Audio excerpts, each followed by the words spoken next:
Welcome to red TV. నేను మీ Teja. Harihara Veeramallu first day collections ఎలా ఉన్నాయి అనే దాని గురించి ఇప్పుడు మనం మాట్లాడుకుందాం. రైట్, నేను ఆల్రెడీ ఇక్కడ ఒక బోర్డు మీద ఆ కలెక్షన్స్కి సంబంధించిన డీటెయిల్స్ అన్ని కూడా ఇక్కడ రాసి ఉంచా. So Harihara Veeramallu first day collections మన తెలుగు రెండు రాష్ట్రాల్లో చూసుకుంటే టిఎస్ కానీ అటు ఆంధ్ర కానీ దాదాపు 31 కోట్లు కలెక్ట్ చేసింది. అలాగే ఇతర స్టేట్స్లో అదర్ లాంగ్వేజెస్లో కూడా దాదాపు 12 కోట్లు కలెక్ట్ చేసింది. ముఖ్యంగా కర్ణాటక స్టేట్ ఏదైతే ఉందో అక్కడ కూడా మంచి క్రేజ్తో ఈ సినిమా దూసుకెళ్తా ఉంది. అయితే ఈ సినిమాకి సంబంధించి కలెక్షన్స్ గురించి ఇప్పటికే చాలా చాలా రకాలుగా చాలామంది మాట్లాడుతూ ఉన్నారు. కానీ ముందు 50 కోట్లు అన్నారు, తర్వాత 70 కోట్లు అన్నారు. కానీ ఈ హరిహర వీరమల్లు టీం చాలా జెన్యున్గా ఎంత కలెక్ట్ చేస్తుంది అనేది ఈరోజు ముందుకు తీసుకొచ్చి చాలా జెన్యున్గా చెప్పారు. నిజానికంటే ఎందుకంటే 100 కోట్లు కొట్టేస్తుందని లేకపోతే 80 కోట్లు కొట్టేస్తుందని వచ్చినా రాకపోయినా ఇలా కొంతమంది ఈ మధ్యన పోస్టర్లు వేసుకుని సినిమా బజ్ పెంచడానికి చాలామంది ప్రయత్నాలు చేస్తూ ఉన్నారు. కానీ పవన్ కళ్యాణ్ గారి సినిమాకి అది అవసరం లేదు. నిజానికి ఈరోజు కలెక్షన్స్ గురించి మాట్లాడుతున్నాం ఎందుకంటే ఇది ఒక ట్రెండ్ అయిపోయింది.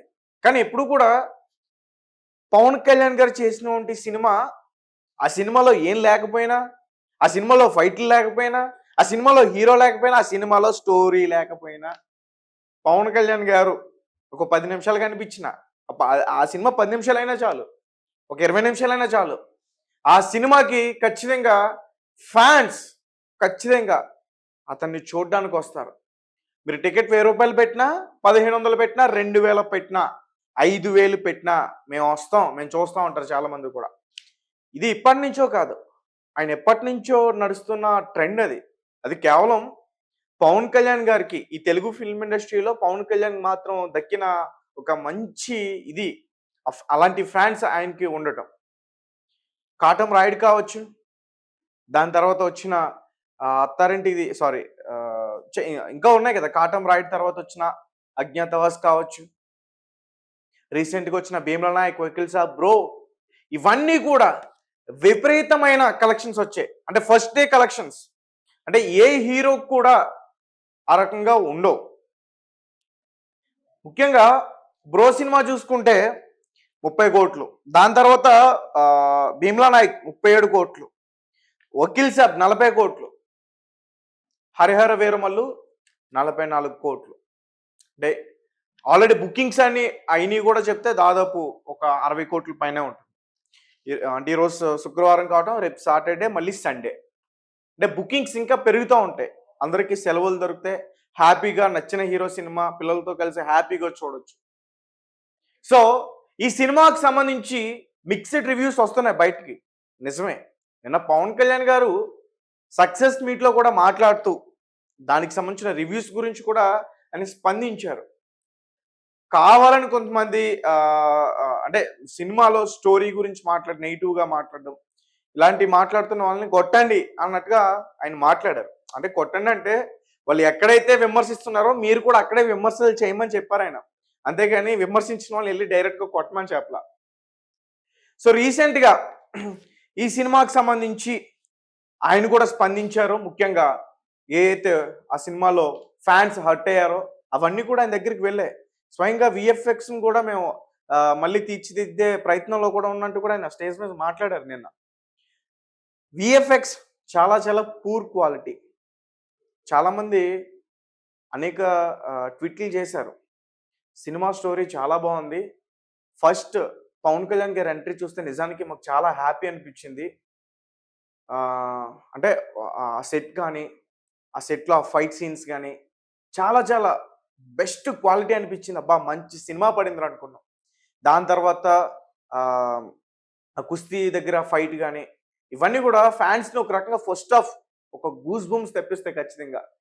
ఎందుకంటే సీన్స్ కూడా అంత అద్భుతంగా ఉన్నాయి. పవన్ కళ్యాణ్ గారు కూడా చాలా అద్భుతంగా చేశారు ఆయన నటన గురించి మాట్లాడితే. కానీ సెకండ్ హాఫ్ వచ్చేసరికి సెకండ్ హాఫ్ డల్గా ఉంది, సెకండ్ హాఫ్ చాలా పూర్గా ఉంది. సెకండ్ హాఫ్ జ్యోతి కృష్ణ వల్లే పోయింది. ఫస్ట్ హాఫ్ అంతా క్రిషే తీశాడు, సెకండ్ హాఫ్ జ్యోతి కృష్ణ డైరెక్ట్ చేయడం వల్ల ఇదంతా కూడా అయిపోయిందంటూ కూడా చెప్తా ఉన్నారు. కానీ నిజానికి సెకండ్ హాఫ్ కూడా చాలా అద్భుతంగా ఉంటుంది. సెకండ్ హాఫ్‌లో ముఖ్యంగా ఏంటంటే, ఆ రోజుల్లో 16థ్ సెంచరీలో మన వేదాలు, మన పురాణాలు, మన గ్రంథాలు, మన గురువుల్ని, మన వేద పండితుల్ని ఏ రకంగా హింసించి చంపేశారో, వాటన్నిటిని ఎలా తగలబెట్టేశారో అనేది చెప్పే ప్రయత్నం చేశారు. సో, ఔరంగజేబుని ఎదుర్కోవడానికి, తన గురువుల్ని విడిపించుకోవడానికి వీరమల్లు తన జర్నీ కావచ్చు, తనతో పాటు కొంతమంది స్నేహితుల్ని, నమ్మకస్తుల్ని తీసుకువెళ్ళే ఏదైతే ఆ గుర్రపు స్వారీ ఉంటుందో, హార్స్ రైడింగ్ ఉంటుందో, అక్కడ చాలా చాలా మైనస్ అయింది. అంటే క్లియర్‌గా తెలిసిపోయింది. అరే! ఒక సెట్‌లో సెట్టేసి అందులో పరిగెడుతున్న రియాలిటీ లేదు అన్నట్టుగా కూడా తెలిసిపోయిందది. నాకు గూడా అనిపిచ్చింది.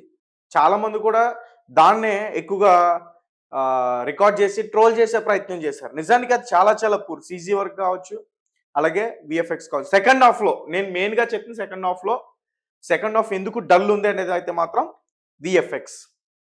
దాన్ని కూడా ఈ మూవీ టీమ్ మళ్ళీ ఎడిట్ చేసి, మళ్ళీ ప్రేక్షకులకి ముందుకు తీసుకొచ్చే ప్రయత్నం చేస్తున్నారు. ఒక మంచి ఇది వెంటనే రెస్పాండ్ అయ్యి చాలా జెన్యూన్‌గా దానికి రిప్లై ఇచ్చి, మళ్ళీ ఫ్యాన్స్ మనసు బాధ పెట్టకుండా మళ్ళీ వర్క్ చేసి మళ్ళీ థియేటర్‌లోకి తీసుకొచ్చే ప్రయత్నం చేస్తారంటే ఖచ్చితంగా గ్రేట్ అనే చెప్పుకోవాలి. అలాగే ఇంకొకటి కూడా ఉంది. ముఖ్యంగా ఒక సీన్‌లో సాధారణంగా పవన్ కళ్యాణ్ గారికి ఖచ్చితంగా ఆయన చేసే ఫైట్స్ కావచ్చు, లేకపోతే స్టంట్స్ కావచ్చు, ఒక డూప్ అయితే ఖచ్చితంగా ఉంటారండి. పవన్ కళ్యాణ్ గారు కాదు, అల్లు అర్జున్ గారు కావచ్చు, మహేష్ బాబు గారు కావచ్చు, ప్రభాస్ కావచ్చు, ఖచ్చితంగా డూప్‌లు ఉంటారు. వాళ్ళు కూడా ఈ మధ్య చాలామంది ఇంటర్వ్యూస్ కూడా ఇస్తా ఉన్నారు. ఇన్ని రోజులు చేసాం, మనల్ని బాగా చూసుకున్నారు, మంచి ఫుడ్ పెట్టారు. ఇలా చాలా రకాలుగా మాట్లాడుతూ ఉంటారు. మంచి డబ్బులిచ్చారు ఇవన్నీ కూడా. అయితే ఈ సినిమాలో కూడా పవన్ కళ్యాణ్ గారికి సంబంధించిన డూప్‌ని పెట్టారు. కొన్ని కొన్ని చోట్ల డూప్‌ని పెట్టినప్పుడు దాన్ని ఎడిటింగ్ సరిగ్గా చేయలేకపోయారు. ఇప్పుడు ఒకటి ఎక్స్ అకౌంట్‌లో విపరీతంగా ట్రోల్ అవుతుంది. అంటే వీరమల్లు వచ్చి ఒక కుర్చీ దగ్గర ఒక జెండా పాతుతాడు. పాతే టైంలో ఆ ఫేస్ అనేది కనిపించిపోతుంది. ఒక ఏఐ టెక్నాలజీ వాడి పెట్టేసినట్టుగా అనిపిస్తోంది. దాన్ని పవన్ ఫ్యాన్స్ తీసుకోలేకపోతున్నారు. Story highlight. పవన్ గారి ఎంట్రీ సూపర్. అసలు ఓవరాల్‌గా సినిమా బ్లాక్ బస్టర్.